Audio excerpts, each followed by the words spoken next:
যখন নেশাগ্রস্ত হবে তখন তোমরা কিন্তু একেবারে নামাজের কাছেও যাবে না, খবরদার, যতক্ষণ না তোমরা বুঝতে পারবে যে তোমরা কি বলছো।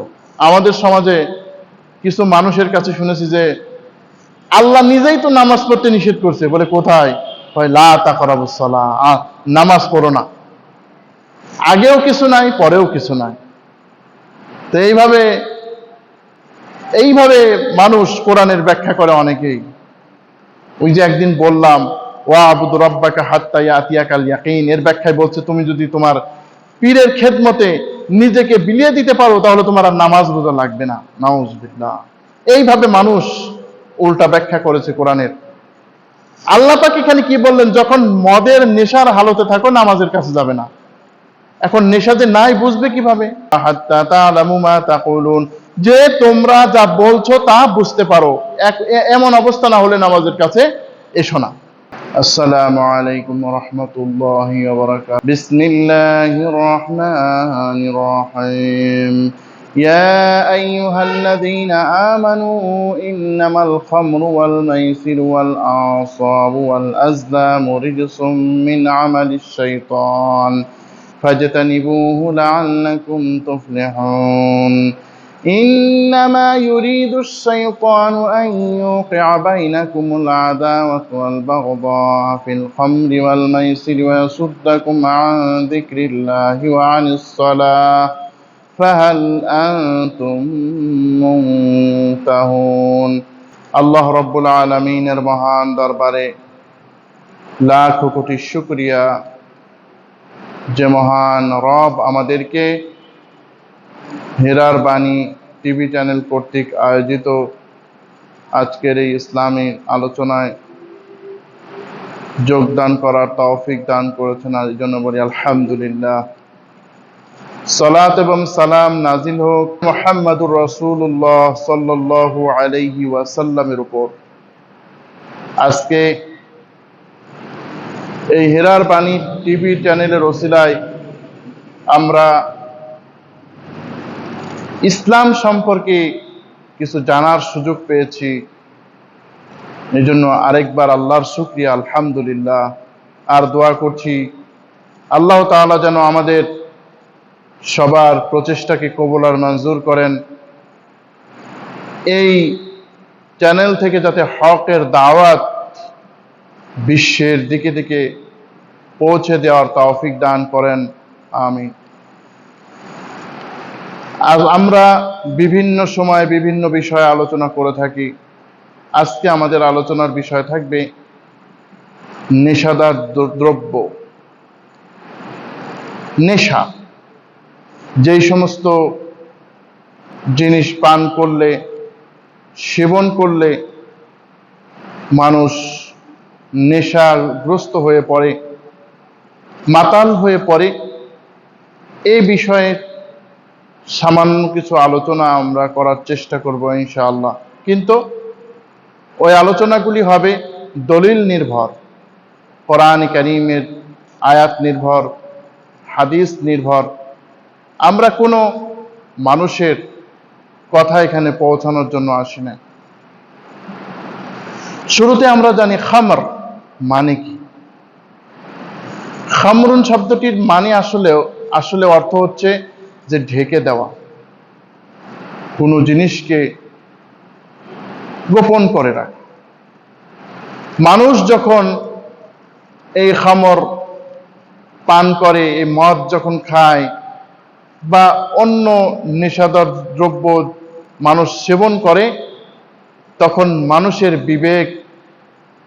বিবেক থাকে না। তখন মানুষের মনুষ্যত্ব বলতে কিছু থাকে না। এজন্য একে খামর বলা হয়ে থাকে। প্রথমে আমরা মদ এ সম্পর্কে আলোচনা করি। এই মদ হারাম আগে কিন্তু ছিল না। একদিনে এই মদকে হারাম ঘোষণা করা হয় নাই। এই কথাটি আমরা এজন্যই উল্লেখ করছি যে কোরআনে কারীমে যখন আমরা তেলাওয়াত করব, দেখব, তখন হয়তোবা আমাদের অনেক শ্রোতা দর্শকদের মনে হতে পারে কি ব্যাপার, এই আয়াতে তো মদ হারাম করা হয় নাই, তাহলে এখানে হারাম কেন বলা হচ্ছে? এজন্য এই ইতিহাস সম্পর্কে একটু সংক্ষিপ্তভাবে আলোচনা করার প্রয়োজন বলে মনে করি। আল্লাহ রাব্বুল আলামিন নবী পাক সাল্লাল্লাহু আলাইহি ওয়াসাল্লামকে মক্কায় নবুয়ত দান করলেন। তখন মানুষ একজন দুইজন করে ইসলাম গ্রহণ করছে। তখন ইসলামী শরীয়তের বিষয় সম্পূর্ণ নাজিল হয় নাই, কিছু কিছু নাজিল হচ্ছে। মানুষেরা মদ পান করছে, মানুষেরা জুয়া খেলছে, ইচ্ছে মতো মানুষ এই কাজগুলি করছে। আল্লাহ রাব্বুল আলামিন এই মদ জিনিসটাকে খুব অপছন্দ করেন। তাই আল্লাহ পাক এখানে মানুষের যাতে মদের উপর একটু ঘৃণা আসে, এই জন্য একটি আয়াত নাজিল করলেন, যাতে কিন্তু ওই আয়াতে কারিমায় সম্পূর্ণরূপে মদ হারাম এ কথা বলা হয়নি। وَمِن ثَمَرَاتِ النَّخِيلِ وَالْأَعْنَابِ تَتَّخِذُوا مِنْهُ سَكَرًا وَرِزْقًا حَسَنًا। আল্লাহ রাব্বুল আলামিন তোমাদের জন্য অনেক ফল ফলাদি দিয়েছেন, যার দ্বারা তোমরা মদও তৈরি করো, আবার উত্তম রিজিক তোমরা তৈরি করো। যে আঙ্গুর তোমাদেরকে দিয়েছেন, এই আঙ্গুর দ্বারা মদও তৈরি করো, উত্তম জিনিস তৈরি করো। আল্লাহ পাক এখানে বুঝালেন মদ খুব ভালো জিনিস না, পচা অনুত্তম জিনিস। চা, আঙ্গুর, খেজুর দ্বারা তৈরি করত, বর্তমানে আমাদের দেশে অন্য কিছু দ্বারা তৈরি করে। এমনকি অনেকেই শুনেছি যে পান্তা ভাত পচিয়ে তারপরে নাকি মদ তৈরি করে, বিশেষ করে ভারতের কিছু এলাকা আছে। তো এখানে মদকে হারাম ঘোষণা করা হলো না, কিন্তু বলল মদ বেশি ভালো না। মক্কার জীবন শেষ করে, মক্কার 13 বছর শেষ করে আল্লাহর নবী মদিনায় হিজরত করলেন। সেখানেও মানুষ মদ খায়, জুয়া খেলে, মদের জন্য সবকিছু, এমনকি মদের জন্য তারা জীবন দিতেও প্রস্তুত, জীবন উৎসর্গ করতেও তারা প্রস্তুত, কিন্তু মদ ছাড়তে পারবে না। কিন্তু কিছু কিছু মানুষ মনে করলো আমরা যে ইসলাম গ্রহণ করেছি, এই মদ খাওয়ার পরে যে অবস্থাটা হয়, এই জিনিসটি তো মিলে না, ইসলামের সাথে তো মিলে না। কারণ কিছু কিছু মানুষকে আল্লাহ বিবেক দিয়েছেন, কিছু কিছু মানুষ কিন্তু বিবেক দ্বারাই ইসলাম গ্রহণ করে। এরকম অনেক মানুষ আছে যারা মনে করে ইসলামই একমাত্র সত্য বিধান। কারণ কুল্লু মাউলুদুন ইউলাদু আলাল ফিতরাহ, আল্লাহর নবী বলেন প্রত্যেকটা শিশুকেই ফিতরত, ইসলামের উপরেই আল্লাহ পাক জন্ম দিয়েছেন, অর্থাৎ ইসলামের উপরে সে জন্মগ্রহণ করেছে। ফাআবাওয়াহু ইউহাব্বিদানিহি আও ইউনাসসিরানিহি, আল্লাহর নবী বলেন তার পিতামাতার ফলে সেই ইহুদি হয়ে যায়, খ্রিস্টান হয়ে যায়, অগ্নিপূজক হয়ে যায়, যাই হোক। তো মানুষ মনে করলো যে এই মদটা কেমন জিনিস, এই মদটা ভালো না খুব একটা। আল্লাহ নবীর কাছে আসলেন, ইয়া রাসূলুল্লাহ, এই মদ আর জুয়ার বিষয়ে কি বলেন আপনি? আল্লাহ নবী তেমন কিছুই বললেন না, কারণ আল্লাহ পাক তো, আল্লাহ নবী তো আল্লাহ পাকের হুকুম ছাড়া কিছু বলেন না। আল্লাহ পাক যদি নাজিল করেন তাহলেই তিনি বলতে পারেন। ওয়ামা ইয়ানতিকু আনিল হাওয়া ইন হুয়া ইল্লা ওয়াহয়ুন ইউহা, আমার নবী তো নিজের প্রবৃত্তির অনুসারে কোনো কথা বলেন না, আমি যা ওহী করি তাই আল্লাহ পাক বলছেন আমার নবী বলেন। সুবহানাল্লাহ। আল্লাহ পাক এরপর তিনি নাজিল করলেন ইয়াসআলুনাকা আনিল খামরি ওয়াল মাইসির, আপনাকে জিজ্ঞাসা করে মদ এবং জুয়া সম্পর্কে। কুল ফীহিমা ইসমুন কাবীর, আপনি বলুন এটি বড় ধরনের গুনাহ, বড় গুনাহ। ওয়া মানাফিউ লিন্নাস, কিন্তু মানুষের জন্য কিছু ফায়দা আছে। ওয়া ইসমুহুমা আকবারু মিন নাফইহিমা, কিন্তু এর ফায়দার চাইতে ক্ষতি বেশি। সূরা আল বাকারা 219 নম্বর আয়াত। এখানে আল্লাহ পাক বললেন, আপনার কাছে তারা আসে মদ জুয়া সম্পর্কে জিজ্ঞাসা করতে, আপনি বলুন এই মদ এবং জুয়াটা এক বড় ধরনের গুনাহের কাজ, অপরাধের কাজ, ভালো নয় এই মদ, কিন্তু কিছু উপকার আছে। ওলামায়ে কেরাম বলেন কি উপকার আছে? ওই মানুষ মদের ব্যবসা করে কিছু ধনী টনি হয়, দেখা গেল যে 500 টাকার মদ 1000 টাকা বিক্রি করা যায়, ডবল লাভ হয়, এই উপকার। কিন্তু আল্লাহ পাক কি বলছেন? ওয়া ইসমুহুমা আকবারু মিন নাফইহিমা, খবরদার এর উপকার এর চাইতে ক্ষতি বেশি। তার মানে আল্লাহ পাক বোঝাতে চাইলেন যে মদটা মোটেই ভালো না, এই মদটা মোটেই ভালো না। সাহাবায়ে কেরাম বললেন যে আল্লাহ যখন ভালো বলে না, খাবো না। কিছু কিছু মানুষ আছে যাদের অভ্যাস অত মারাত্মক না, তারা যে কোনো অভ্যাস ছাড়তে পারে, আবার কিছু কিছু আছে অভ্যাসের দাস আছে, এই ধরনের মানুষ আছে। তো এইবারে কিছু মানুষ মদ খাওয়া ছেড়ে দিল, কিন্তু কিছু কিছু মানুষ মনে করে হারাম তো আর করেনি, খাইলে অসুবিধা কি। এরপরে এইভাবে কিছুদিন গেল, এরপরে একদিন মদ খেয়ে কিছু মানুষ নামাজ পড়তে শুরু করলো। ইমাম সাহেব সে নিজেও মাতাল, সে পড়তে লাগলো, কুল ইয়া আইয়ুহাল কাফিরুন আ'বুদু মা তা'বুদুন, এইভাবে উল্টা পাল্টা করে সূরাটি পড়লো। বলল, হে কাফিরগণ, তোমরা যার ইবাদত করো আমিও তার ইবাদত করি, নাউজুবিল্লাহ। এইভাবে একেবারে শুরু থেকে শেষ পর্যন্ত উল্টা পাল্টা এই সূরাটি তেলাওয়াত করলেন। তো বললেন যে তুমি তো উল্টা পাল্টা তেলাওয়াত করেছো। বলে, কই করলাম, ঠিকই করেছি। আল্লাহ নবীর কাছে এই বিষয়টি জানানো হলো। আল্লাহ পাক আল্লাহ নবীকে ওহী করে দিলেন সূরা আর-নিসা 43 নম্বর আয়াতে, ইয়া আইয়ুহাল্লাযীনা আমানু লা তাকরাবুস সালাতা ওয়া আনতুম সুকারা হাত্তা তা'লামু মা তাকুলুন, হে ঈমানদারগণ, তোমরা যখন নেশাগ্রস্ত হবে তখন তোমরা কিন্তু একেবারে নামাজের কাছেও যাবে না, খবরদার, যতক্ষণ না তোমরা বুঝতে পারবে যে তোমরা কি বলছো। আমাদের সমাজে কিছু মানুষের কাছে শুনেছি যে আল্লাহ নিজেই তো নামাজ পড়তে নিষেধ করছে, বলে কোথায়? হয় লা তাকরাবুস সালাহ, নামাজ পড়ো না।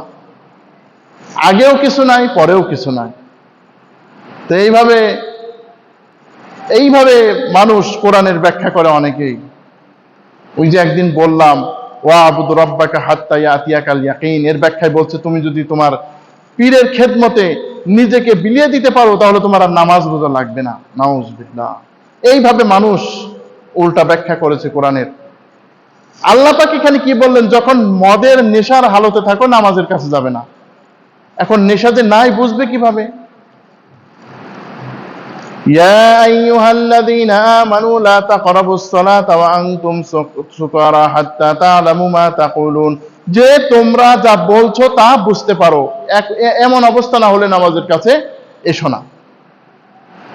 তখন কিছু কিছু মানুষ মনে করলো, এমন জিনিস কেন খাবো যে জিনিস করে নামাজ আদায় করা যায় না, যে এই জিনিস খেলে নামাজ পড়া যায় না, ওই জিনিস খাবো না। কিছু মানুষ ছেড়ে দিল।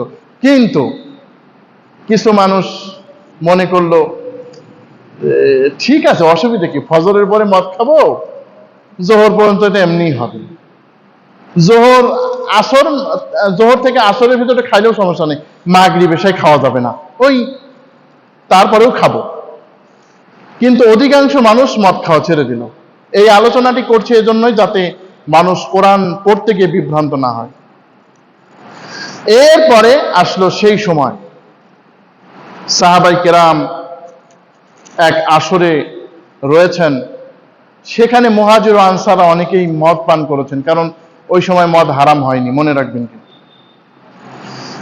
তো মদ পান করতে গিয়ে একজন সাহাবী বলছে, জানো মুহাজির আনসারদের চাইতে অনেক ভালো, আরেকজন আবার মাতাল অবস্থায় ওই মুহাজির বেচারাকে একটা আঘাত করে রক্ত বের করে ফেলে দিয়েছে। এই অবস্থার পরিপ্রেক্ষিতে আল্লাহ পাক চূড়ান্ত হারাম এই আয়াতটি নাজিল করেন, যে আয়াতটি আমি ভূমিকায় তিলাওয়াত করেছিলাম। ইয়া আইয়ুহাল্লাযীনা আমানু ইন্নামাল খামরু ওয়াল মাইসিরু ওয়াল আনসাবু ওয়াল আজলামু রিজসুম মিন আমালিশ শাইতান। হে ঈমানদারগণ, নিশ্চয় মদ, জুয়া আর ওই যে ভাগ্য নির্ধারণী তীর, লটারি, এগুলো হচ্ছে সব শয়তানের নাপাক বিষয়, নাপাকি জিনিস, শয়তানের এগুলো কাজ। আল্লাহ পাক এখানে কয়েকটি জিনিস তিনি উল্লেখ করলেন। ইয়া আইয়ুহাল্লাযীনা আমানু, হে ঈমানদারগণ, ইন্নামাল খামরু ওয়াল মাইসিরু, নিশ্চয় মদ এবং জুয়া নিয়ে আমরা কোনো একদিন আলোচনা করব। তবে এখানে একটু বলি যে আল্লাহ পাক এখানে মদের সাথে সাথে জুয়ার কথা উল্লেখ করেছেন। নিশ্চয় মদ এবং জুয়া আর কি লটারি, আমরা যা এই যে লটারি করি, আজকে দেখেন মদ তো খাই মানুষ, জুয়াও খেলে, জুয়ার তো কোনো অভাব নাই। দেখা গেল ক্রিকেট খেলছে অন্য দলে, আমাদের এখানে জুয়ার আসর শুরু হয়ে গেল। এই যে বিষয়গুলি কিন্তু হারাম। মাইসির ওয়াল আনসাব, আল্লাহ পাক বলছেন, আর এই যে প্রতিমা, মূর্তি, এগুলো হারাম। এরপরে বলছেন যে ওয়াল আজলামু রিজসুন, লটারি, এগুলো আল্লাহ পাক রব্বুল আলামিন এগুলো হারাম করেছেন। যে 10 টাকায় 50 লক্ষ টাকা, এই ধরনের কিছুই ইসলাম বৈধ করেনি।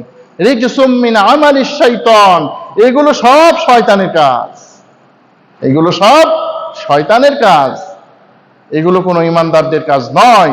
কোনো ঈমানদার কোনোদিন লটারি খেলতে পারে না, কোনো ঈমানদার কোনোদিন জুয়া খেলতে পারে না। ফাজতানিবু, এ থেকে তোমরা বিরত হও, তোমরা মদপান থেকে বিরত হও, জুয়া থেকে বিরত হও, তোমরা এগুলো লটারি থেকে বিরত হও, মূর্তি থেকে বিরত হও, লাআল্লাকুম তুফলিহুন, তাহলে তোমরা সফলতা অর্জন করবে, দুনিয়ায় সফল হবে, আখিরাতেও সফল হবে। কারণ দুনিয়া এগুলো যারা পরিত্যাগ করবে তারা হবে মুত্তাকিন। আর আল্লাহ পাক রব্বুল আলামিন বলছেন, ইন্নালিল মুত্তাকিনা মাফাজা, মুমিনরা, মুত্তাকিরা তো সফল হয়ে গেছে। সুবহানাল্লাহ। এই মতটা আসলে কি, কেন শয়তান এগুলো দেয়? ইন্নামা ইউরিদুশ শাইতানু আন ইউকিআ বাইনাকুমুল আদাওয়াতা ওয়াল বাগদাআ ফিল খামরি ওয়াল মাইসির, শয়তান চায় মদ, জুয়ার দ্বারা তোমাদের মধ্যে পারস্পরিক হিংসা, বিদ্রোহ, দুশ্মনী পয়দা করতে। আজকে দেখেন অবস্থা কি, মদ যখন মানুষ খায়, তখন সে যখন বাড়ি আসে, তখন স্ত্রী ভালো যাই হোক, স্ত্রীকে সে মারধর শুরু করে দিল। তো মদ যারা খায় এদের সম্পর্কে আরো কিছু বিধান আছে হাদিসে, পরে আমরা ইনশাআল্লাহ আলোচনা করছি একটু। আল্লাহ পাক বলছেন, এই যে মদ, জুয়া, এর দ্বারা তোমাদের পারস্পরিক দুশ্মনী, শত্রুতা সৃষ্টি হয়ে যায়। ওয়াসুদ্দুকুম আন যিকরিল্লাহ, আর আল্লাহর স্মরণ থেকে তোমাদেরকে বাধা দেয়। দেখেন যারা মদ খায় এরা কি আল্লাহর জিকির করে? গাঁজা যারা খায় এরা আল্লাহর জিকির করে? অন্য নেশা যারা খায় তাদের মধ্যেও আল্লাহর জিকির খুব কম আসে দেখা যায়।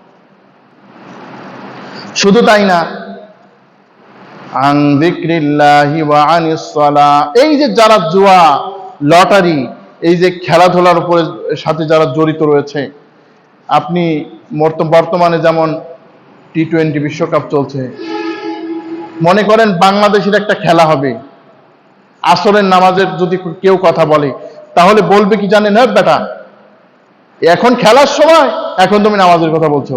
আমি একটা বাস্তব কথা বলি,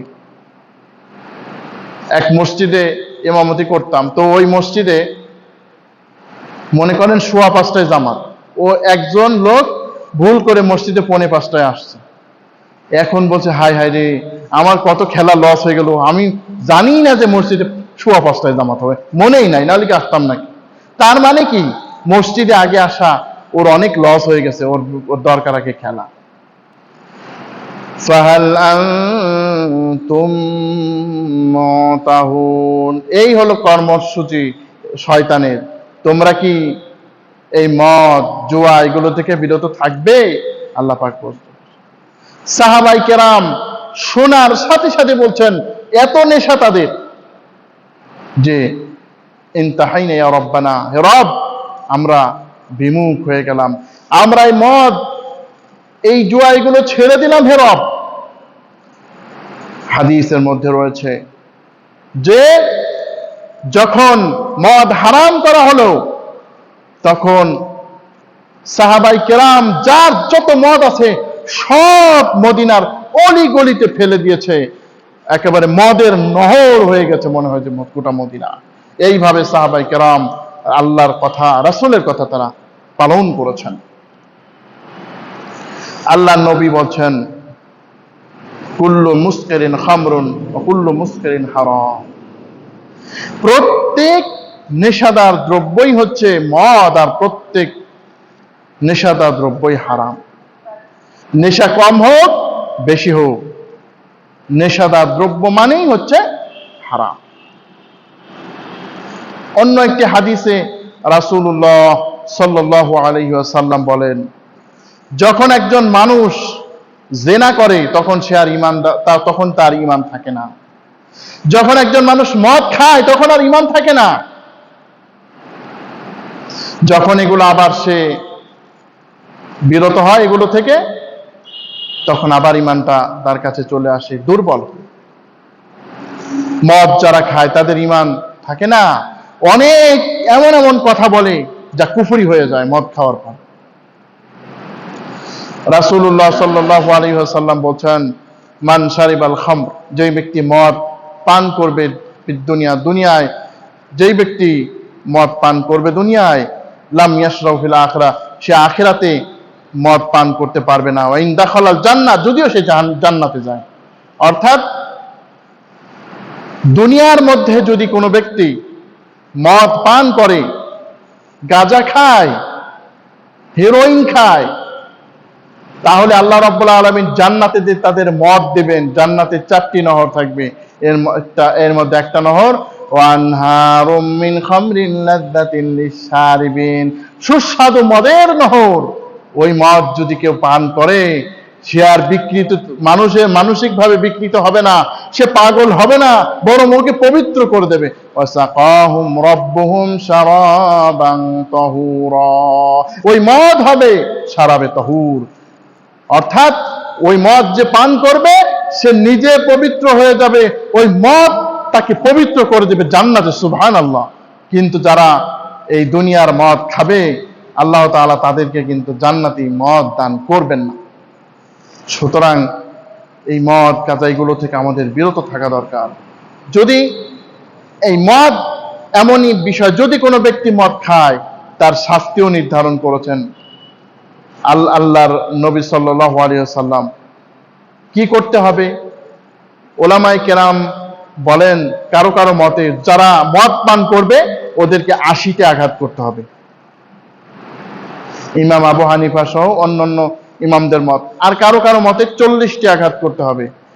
কিন্তু ওলামায়ে কেরাম বলেন, যদি ইসলামী রাষ্ট্র হয়, আল্লাহ যেন করে দেন, আমিন, তাহলে যিনি রাষ্ট্র নায়ক তিনি সিদ্ধান্ত নেবেন ওই ব্যক্তির বয়স, ওই ব্যক্তির স্বাস্থ্যের উপরে যে কি আসলে নির্ধারণ করা যায়। এখন একটু প্রশ্ন, যে আমরা তো অনেক সময় চিকিৎসা করতে গেলেও তো আমরা মদ পান, আমাদের অ্যালকোহল জাতীয় ঔষধ ব্যবহার করতে হয়। এ সম্পর্কে 2টি মত আছে। অনেকের মতে হালাল জিনিস ছাড়া অন্য কিছু দিয়ে চিকিৎসা করা যাবে না, কারণ আল্লাহ নবী বলছেন মদ নিজেই অসুখ। একজন সাহাবী আল্লাহ নবীর কাছে এসে বললেন, ইয়া রাসূলুল্লাহ, মদ তো খাওয়া যাবে না, এই মদ দ্বারা তো আমি ওষুধ তৈরি করে মানুষকে দিতাম। বলে, মদ কোনো ওষুধ হতে পারে না, মদ নিজেই একটা রোগ, ও ঔষধ হয় কিভাবে? সুতরাং এই মদ থেকে, আর ওলামায়ে কেরাম বলছেন যদি কোনো বিশ্বস্ত ডাক্তার, একেবারে পরহেজগার, ভালো ডাক্তার, দিনদার, খালি নামধারী মুসলিম হবে না, দিনদার হতে হবে, দিনদার মুসলিম ডাক্তার যদি বলে যে এই ব্যক্তির এই অ্যালকোহল ছাড়া আর কোনো ওষুধ আমার জানা নাই, তাহলেই কেবলমাত্র খাওয়া জায়েজ আছে। সূরা আল বাকারার 173 নম্বর আয়াত, সূরা আল মাইদার 3 নম্বর আয়াত, সূরা আল আনআমের 146 নম্বর আয়াত, সূরা আন-নাহলের মধ্যে আল্লাহ রাব্বুল আলামিন যে আয়াতগুলি বলছেন ইন্নামা হাররামা আলাইকুমুল মাইতাতু ওয়াদ-দাম, এই আয়াতের ফলে উলামায়ে কেরাম বলছেন যে এই মদ তখন ওই অ্যালকোহল যুক্ত জিনিস দিয়ে চিকিৎসা করা যাবে। এখন আমাদের আরো একটা প্রশ্ন জাগে অনেকেরই, যে মদ তো অনেকেই হয়তো বা খায় না, কিন্তু অনেকেই খান বিড়ি, অনেকেই খান সিগারেট, অনেকেই খান গাঁজা নয়, জর্দা, অনেকেই খান সাদা পাতা, অনেকেই ব্যবহার করেন গুড়। এগুলোর অবস্থা কি তাহলে? এগুলোর অবস্থান হচ্ছে আমাদের সমাজে অনেকেই বলে এগুলো মাকরুহ, কিন্তু অধিকাংশ যারা হক্কানি ওলামায়ে কেরাম তারা বলছেন বিড়ি, সিগারেট, তারপরে জর্দা এগুলো সম্পূর্ণরূপে হারাম। কয়েকটি দলিল পেশ করেছেন। কি দলিল? আল্লাহ পাক রব্বুল আলামিন বলছেন ওয়ালা তুলকু বিআইদিকুম ইলাত তাহলুকা, তোমরা তোমাদের নিজেদেরকে শেষ করে দিও না, নিজেদের হাতে নিজেদের শেষ করে দিও না। অর্থাৎ তোমরা যে এই সিগারেট খাচ্ছ, এই সিগারেটে কি আছে? এই সিগারেট যারা খায় ওর গায়ের ভিতরেও লেখা থাকে যে ধূমপান স্বাস্থ্যের জন্য ক্ষতিকর। বড় একটা প্রতিবেদনে দেখলাম একটা বিড়ি খেলে নাকি 6 মিনিট আয়ু কমে যায়। তো এই যে বিষয়গুলি, একটা সিগারেট খেলে কত ক্ষতি, আল্লাহ পাক বলছেন ওয়ালা তুলকু বিআইদিকুম ইলাত তাহলুকা, তোমরা নিজেদেরকে নিজেরা শেষ করে দিও না। সূরা আল বাকারা 195 নম্বর আয়াত, সূরা নিসার 29 নম্বর আয়াত, ওয়ালা তাকতুলু আনফুসাকুম ইন্নাল্লাহা কানা বিকুম রহিমা, তোমরা নিজেদেরকে নিজেরা শেষ করে দিও না, কারণ জেনে রাখো আল্লাহ তোমাদের উপরে বড় দয়ালু। অর্থাৎ এই যে সিগারেট তোমরা খাচ্ছ, এই যে তোমরা তামাক খাচ্ছ, এই যে তোমরা আরো কত কিছু গ্রহণ করছো, গুল ব্যবহার করছো, সাদা পাতা ব্যবহার করছো, এগুলোর দ্বারা তোমাদের নিশ্চিত জীবন শেষ হয়ে যাচ্ছে। সুতরাং ওয়ালা তাকতুলু আনফুসাকুম, তোমরা তোমাদের নিজেদেরকে শেষ করে দিও না। আল্লাহ রাব্বুল আলামিন বলেন অন্য আয়াতে الذين يتبعون الرسول النبي الأمي الذي يجدونه مكتوبا عندهم في التوراة يأمرهم بالمعروف وينهاهم عن المنكر ويحل لهم الطيبات ويحرم عليهم الخبائث। আল্লাহ পাক এখানে সূরা আরাফের 157 নং আয়াতে বলছেন যারা ওই উম্মি নবী ও রাসূলের অনুসরণ করে, যাদের ব্যাপারে তারা কিতাবের মধ্যে দেখতে পায়, তাদেরকে তারা সৎ কাজের আদেশ করে, অসৎ কাজের নিষেধ করে, পবিত্র জিনিসকে হালাল ঘোষণা করে আর অপবিত্র জিনিসকে হারাম ঘোষণা করে। আল্লাহ রাব্বুল আলামিনের রাসূলের নীতি হলো যে আল্লাহ নবীর কাজ হলো পবিত্র জিনিসকে হালাল ঘোষণা করবে আর অপবিত্র জিনিসকে হারাম ঘোষণা করবে। এখন প্রশ্ন, এই সিগারেট এগুলো কি পবিত্র না অপবিত্র? দেখেন, এই যে আমরা এখানে একটা মসজিদে বসে আছি, এখানে আমরা যদি আমরা কোনো সময় বিস্কিট, রুটি, পাউরুটি, ভাত, ডাউল, বিরিয়ানি সব আনি, সবই কিন্তু খাওয়া যাবে এবং সব খায় মানুষ আনন্দের সাথে। কিন্তু আপনি যদি কোনো বেনামাজিকে বলেন যে তোকে একটা সিগারেট দিলাম এই মসজিদে খেতে হবে, মসজিদে খাবে? খাবে না। কারণ কি? পাক পবিত্র জিনিস হলে তো খাওয়াই যায়, এমনকি একটা জুসও যদি কেউ আনে তাও তো খাওয়া যাবে। সিগারেট কেন খায় না? কারণ কি? যে এই সিগারেট খায় না এই কারণেই যে এটা হচ্ছে নাপাক। তার মানে আল্লাহ পাক রব্বুল আলামিনের নিয়ম হচ্ছে যে নবীর কাজই হচ্ছে ইউহাল্লু লাহুমুত তাইয়্যিবাত ওয়া ইউহাররিমু আলাইহিমুল খাবাইসা। পবিত্র জিনিসকে তিনি হালাল ঘোষণা করবেন, অপবিত্র জিনিসকে তিনি হারাম ঘোষণা করবেন।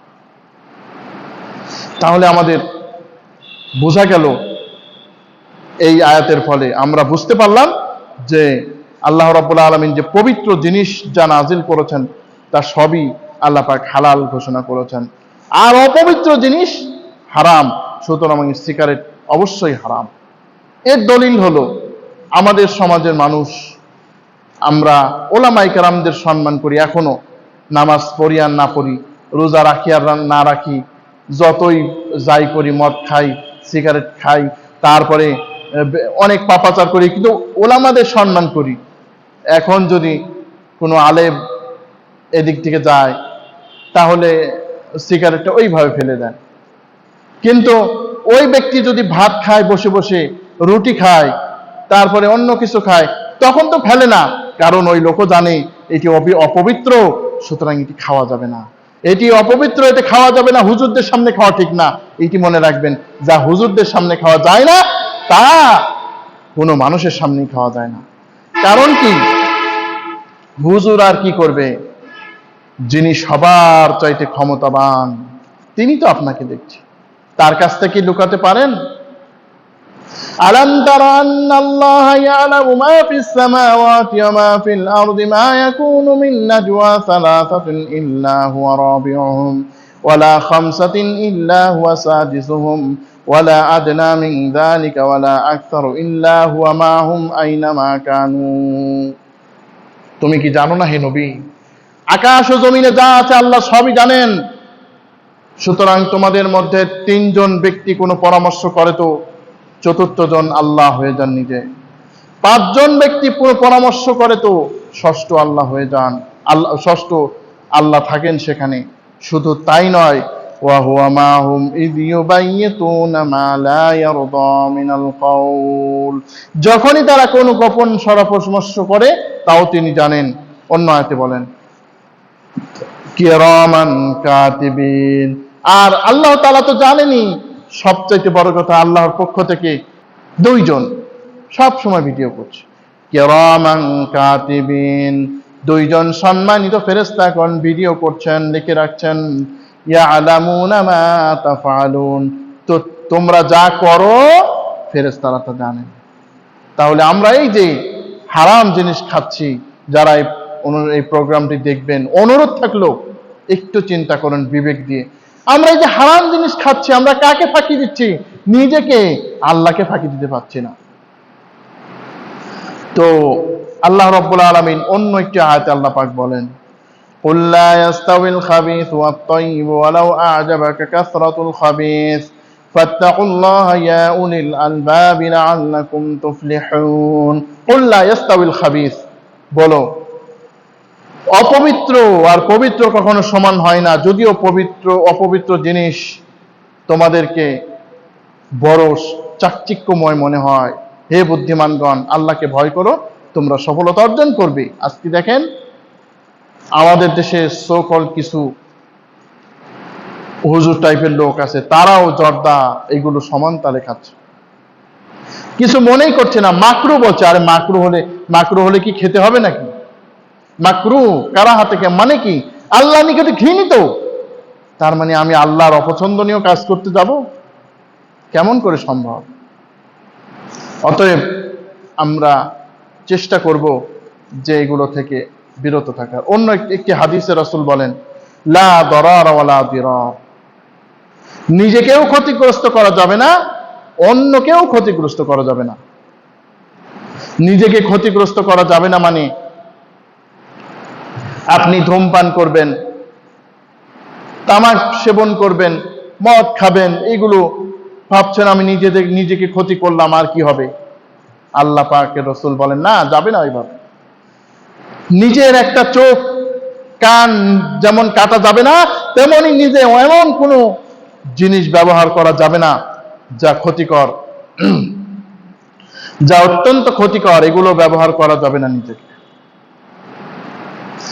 অন্য কেউ ক্ষতিগ্রস্ত করা যাবে না, তার মানে অন্য কেউ মানুষ ক্ষতিগ্রস্ত করে। কেমন করে? যে আপনি সিগারেট খাচ্ছেন, আপনার ছেলে আছে, মেয়ে আছে, স্ত্রী আছে, পিতা মাতা আছে, তাদের সামনে আপনি কথা বলছেন, এদের একটা সমস্যার সৃষ্টি হয়ে গেল।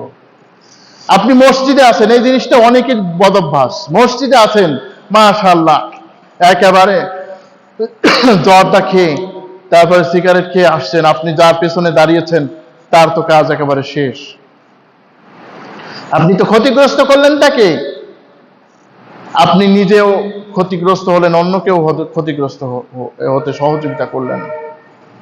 আল্লাহ নবী সাল্লাল্লাহু আলাইহি ওয়াসাল্লাম অন্য একটি হাদিসে বলেন, কুল্লু উম্মাতুন মুআফাতুন ইল্লাল মুজাহিরুন, আমার প্রত্যেক উম্মতকে আমি ক্ষমা করে দেওয়া হয়েছে, কিন্তু যারা প্রকাশ্যে গুনাহ করে তারা ব্যতীত। গোপন গুনাহ যদি কেউ করে তাহলে তার গুনাহটি আল্লাহ ঢেকে রাখেন, কিন্তু যখনই প্রকাশ্যে করে তখন কিন্তু প্রকাশ্যে আরো অনেক মানুষ দেখে। যেমন আমাদের দেশে সিগারেট যারা খায় তারা কিন্তু প্রকাশ্যেই খায়, চায়ের দোকানে ধরাচ্ছে, সিগারেট পান করছে, খাচ্ছে, আর মানুষ সমানে ক্ষতিগ্রস্ত হচ্ছে। শুধু তাই নয়, দুঃখজনকভাবে আমরা দেখছি এখন মানুষ গাঁজাও ওপেনে খাচ্ছে, অনেক জায়গায় গাঁজার ব্যবসা ওপেনে চলছে, আমরা কিছুই করতে পারছি না। কিন্তু আমাদের নিজেদেরকে, যারা আমরা হয়তো বা একটু ধর্মকর্ম করি, নামাজ রোজা করি, আমাদের সতর্ক থাকা দরকার যে আমরা যে এই যে হারাম খাচ্ছি, এই হারাম খেয়ে আমার লাভ কি হচ্ছে? আমি অসুস্থ হয়ে পড়ব, এমনকি খুব কম বয়সে আপনি মৃত্যুবরণ করতে পারেন। অতএব এ থেকে বিরত থাকতে হবে। অন্য একটি হাদিসে রাসূলুল্লাহ সাল্লাল্লাহু আলাইহি ওয়াসাল্লাম বলেন, আতাদরুনা মা আল মুফলিস, হে আমার সাহাবীরা, তোমরা কি জানো মুফলিস সম্বলহীন কোন ব্যক্তি? তখন সাহাবীরা বললেন, ইয়া রাসূলুল্লাহ, লা দিনার ওয়ালা মাতা, যার কাছে লা দিরহাম ওয়ালা মাতা, যার কাছে একটি দিরহামও নাই আর কোনো আসবাবও নাই, সেই তো ফকির। তিনি বললেন, না, আমার উম্মতের মধ্যে ওই ব্যক্তি ফকির হবে যে প্রচুর নামাজের নেকি নিয়ে গিয়েছে, যাকাতের নেকি নিয়ে গিয়েছে, হজের নেকি নিয়ে গিয়েছে, দান খায়রাতের নেকি নিয়ে গেছে, কিন্তু সে কাউকে মেরেছিল, কাউকে হত্যা করেছিল, কাউকে নিজের দ্বারা কষ্ট দিয়েছিল। এই যে সিগারেট খাওয়ার দ্বারা আপনি কষ্ট দিচ্ছেন, প্রধানত আপনার পরিবারের সদস্যদেরকে আপনি কষ্ট দিচ্ছেন, স্ত্রী, ছেলে মেয়ে, এদের যদি কোনো রোগ হয়ে যায় এই সিগারেটের কারণে, আপনাকে কি তারা ক্ষমা করতে পারবে? পারবে না। সুতরাং এইবারে আসেন, মসজিদে আপনি ঢুকছেন সিগারেট খেয়ে, জর্দা খেয়ে, আপনার জন্য কত মানুষ কষ্ট পেল, সবাইকে আপনাকে ক্ষমা করবে? এজন্য আমি অনুরোধ করব বিনয়ের সাথে, আমরা ইনশাআল্লাহ হারাম থেকে বেঁচে থাকি, হালাল আমরা খাওয়ার চেষ্টা করি। কি দরকার? আজকে আমরা সংশোধন হতে পারি না। এই যে রোজা রাখি, আমরা সারাদিন রোজা রাখলাম, মাগরিবের আগেই ইফতার করার পরে নামাজের আগে একটা সিগারেট ধরে, তারপরে আবার নামাজ পড়লাম, নামাজের পরে আবার একটা সিগারেট ধরলাম, তার মানে হারাম দিয়ে আমরা নামাজ শুরু করলাম, আবার নামাজের শেষে হারামই গ্রহণ করলাম। তাহলে লাভ হলো কি? আল্লাহ রাব্বুল আলামিন আমাদের সবাইকে যেন যা কিছু বললাম এই বিষয়গুলো আমল করার তৌফিক দান করুন। সকলে বলেন আমিন। আমার এই বক্তব্যে আপনারা কেউ কোনো আঘাত নেবেন না, কারণ আপনাদের কল্যাণের জন্যই দাওয়াত, যাতে আপনারা জাহান্নাম থেকে মুক্তি পেতে পারেন। আল্লাহ পাক রব্বুল আলামিন তৌফিক দান করুন। সকলে বলেন আমিন।